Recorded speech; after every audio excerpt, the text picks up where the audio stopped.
না গো, প্রতিদিন এইভাবে বুক ছেঁচড়ে ছেঁচড়ে উঠতে উঠতে আমার বুকের আর চামড়া নাই।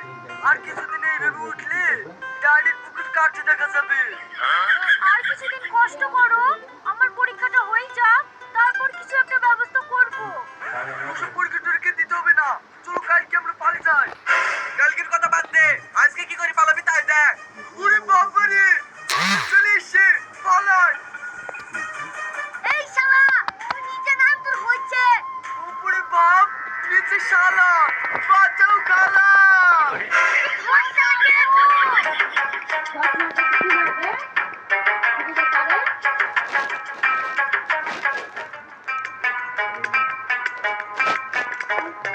ওর এত বড় সাহস, আমার মেয়েকে প্রেম করতে এসে আমার বউয়ের গায়ের উপর লাফ মারা। ওই ছেলের সাথে আমার মেয়ের বিয়ে জীবনেও যাবো না। এই রমজান, এলাকার যতগুলো ঘটক আছে সবাইকে খবর দে, অল্প দিনের মধ্যে বিয়ে দেবো। ঠিক আছে আব্বা, আমি দেখছি।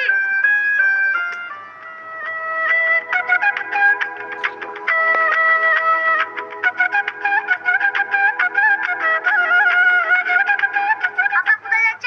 আজকাল কোথাও যাও না, ঘটক আসছে।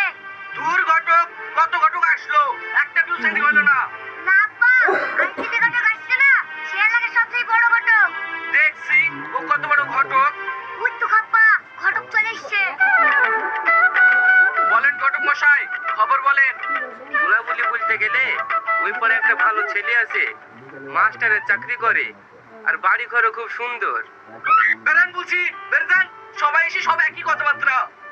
আপনি আমাকে বের যেতে কেন বলছেন? কিরকম ধরনের ছেলে লাগবে সেটা তো বলবেন। আমি আমার মেয়ের বিয়ে অনেক দূরে দিতে চাই, জানি কেউ খোঁজ খবর না পায়, আর আমার মেয়েও যেন হুট করে না আসতে পারে। এই কথা আগে বলবেন তো। এরকম পার্টি একটা আছে, কিন্তু অবস্থা ভালো না, অনেক দূরে বাড়ি। ছেলেটা অত দেখতে শুনতে ভালো না, মোটামুটি চলবে। আমারও তো ভালো মন্দ দরকার নাই, দূর হইলেই হবে। হ্যাঁ, অনেক দূরই হবে। ঠিক আছে, কালকে ছেলেটাকে ডাকো, আমি অত কিছু দেখবো না, কালকে বিধি দেবো। ঠিক আছে, কালকে ছেলেকে আমি সঙ্গে করে নিয়ে আসছি।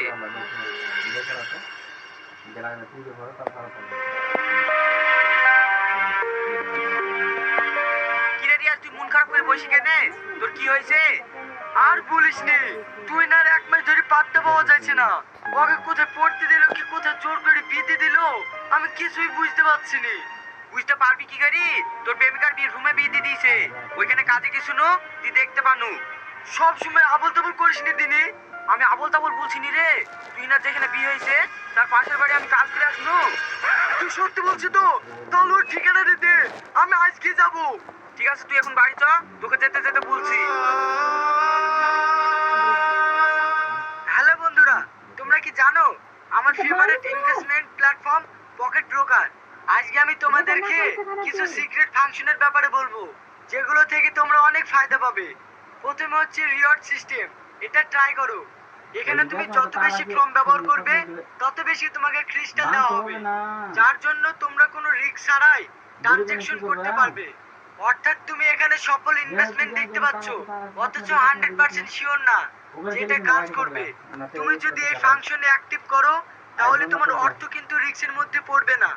এখন আমি রিস্ক ফ্রি $100 একটা ফ্রেড কিনবো, আর এখানে যে দ্বিতীয় বৈশিষ্ট্যটা আছে সেটা কিন্তু আরো নিরাপদ। এটা ব্যাংক ডিপোজিটের মতো কাজ করে। এখানে তোমরা টাকা রাখো আর কিছু না করতেই কিন্তু লাভ পাবে। এখানে নিরাপদ লাভ 10% পর্যন্ত পৌঁছাতে পারে। এখান থেকে তোমরা যদি অর্থ উপার্জন করো তাহলে কমিশন ছাড়াই তোমাদের জিতের টাকা কিন্তু উইথড্র করতে পারবে। তাহলে ডেসক্রিপশন ও কমেন্ট বক্সের পকেট ব্রোকার লিংকে গিয়ে রেজিস্টার করো, আর স্ক্রিনে দেওয়া প্রোমো কোডটা ইউজ করে তোমরা প্রথমেই পেয়ে যাও 60% বোনাস। তাহলে আজ থেকে তোমরা ট্রেডিং জার্নি শুরু করো।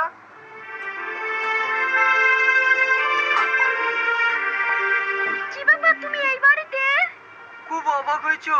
তুমি আমাকে ছেড়ে দিয়ে এইভাবে বিয়ে করতে পারলে? আমি নিজের ইচ্ছায় বিয়ে করেছি নাকি? আব্বা আমাকে জোর করে বিয়ে দিয়ে দিয়েছে। আমাকে পাগল পেয়েছো নাকি? কেউ বিনা করলে তাকে জোর করে বিয়ে দিতে পারে?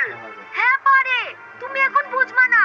তুমি সন্ধ্যের পরে আসো, তোমাকে সব বুঝিয়ে বলবো। আমার স্বামীর আবার রাগ খারাপ, তোমার সঙ্গে কথা বলতে দেখলে তোমাকে আবার ঠেঙে মেরে ফেলতে পারে। তুমি এখন যাও। ঠিক আছে, আমি কিন্তু সন্ধ্যেবেলা আসবো। ওই তো তোমার স্বামী চলে এসেছে। ঠিক আছে ভাই, তুমি যাও, কালকে এসো।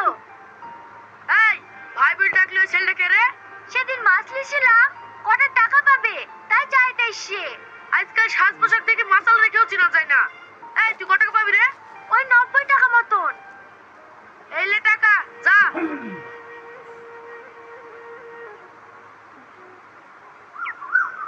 ওগো, আব্বা ফোন করেছিল, তোমাকে যেতে বলেছে, তুমি তাড়াতাড়ি যাও। হঠাৎ তোমার বাড়িতে কেন যাব? বিয়ের সেই 2 লাখ টাকা পাবা না, আব্বা জমি বিক্রি করে টাকাগুলো রেখেছে, তুমি তাড়াতাড়ি গিয়ে নিয়ে আসো গা। ও, ওই বিট টাকার লাগি? আজ আর ভাল লাগছে না, কাল যাব। তোমার কি মাথা খারাপ হয়ে গেছে? টাকা জিনিস সবসময় থাকে নাকি? যদি খরচ হয়ে যায় তা কেন তুমি আজকেই নিয়ে আসো গা। ঠিক আছে, তাহলে এক্ষুনি যাচ্ছি। তোমার যেদিকে তো রাত লেগে যাবে, আজকে রাতটা কাটি, তুমি একেবারে কালকে আসো। ঠিক আছে।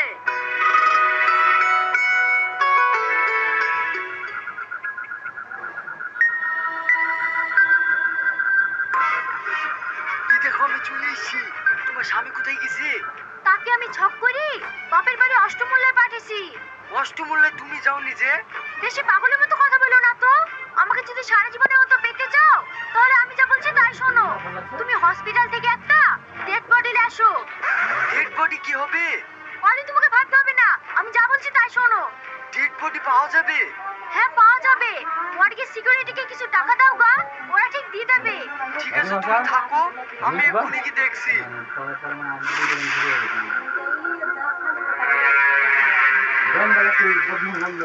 এই দেখো, আমি ডেড বডি নিয়ে চলে এসেছি। ঠিক আছে, এখানে রাখো।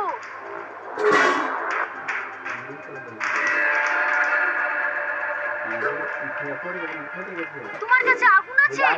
হ্যাঁ আছে, এই নাও। ঠিক আছে, তুমি রাস্তায় কি দাঁড়াও গা, আমি ঘরে আগুন ধরে দিয়ে আসছি।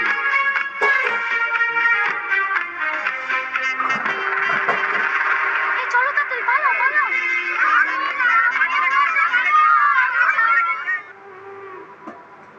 বুড়ি, তুই কি মারা মারছিস রে? নিজের বাড়ির মেয়ে হয়ে তোকে দেখতে ভয় লাগছে। বৌমা, তুমি কি সুন্দর দেখতে ছিলে গো বৌমা। গ্রামের লোকে সবাই দেখতে আসতো, আজ তোমার কি হয়েছে গো বৌমা? আজ কেউ দেখতে আসে না তোমাকে। ও বৌমা গো।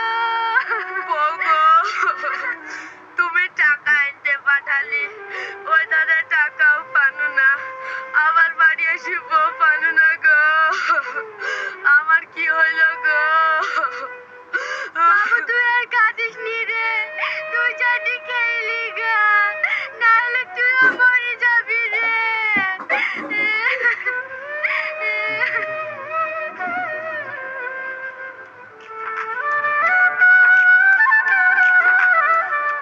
তুই না, এ দেখো সবজি লাও।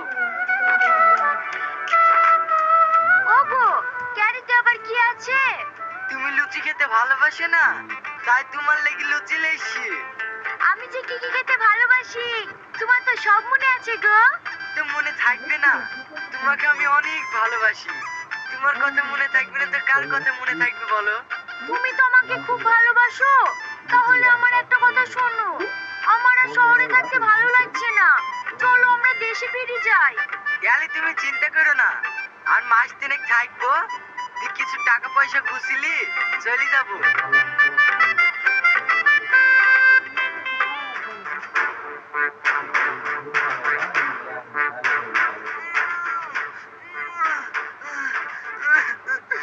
কি হলো তোমার, কি হলো? আমার পেটে যন্ত্রণা করছে, 1 বছর ধরে ওষুধ খেয়ে তো তোমার পেটে যন্ত্রণা সারলো না। চলো তোমাকে এক্ষুনি ডাক্তার বাড়ি নিয়ে যাচ্ছি।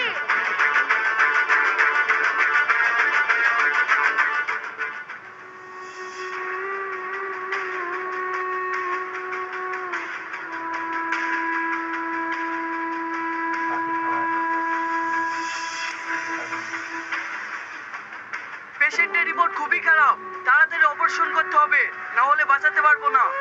আমার স্বামীর কি হয়েছে ডাক্তার বাবু? সে কথা পরে বলবো। সিস্টার, তাড়াতাড়ি পেশেন্টকে অপারেশন থিয়েটারে নিয়ে চলো।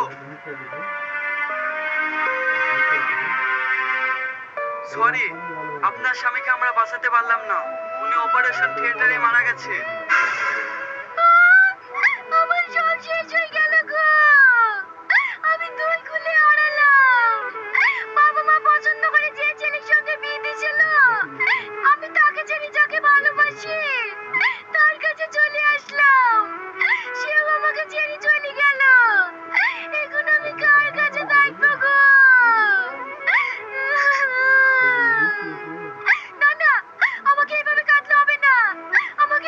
আমাকে করতেই হবে।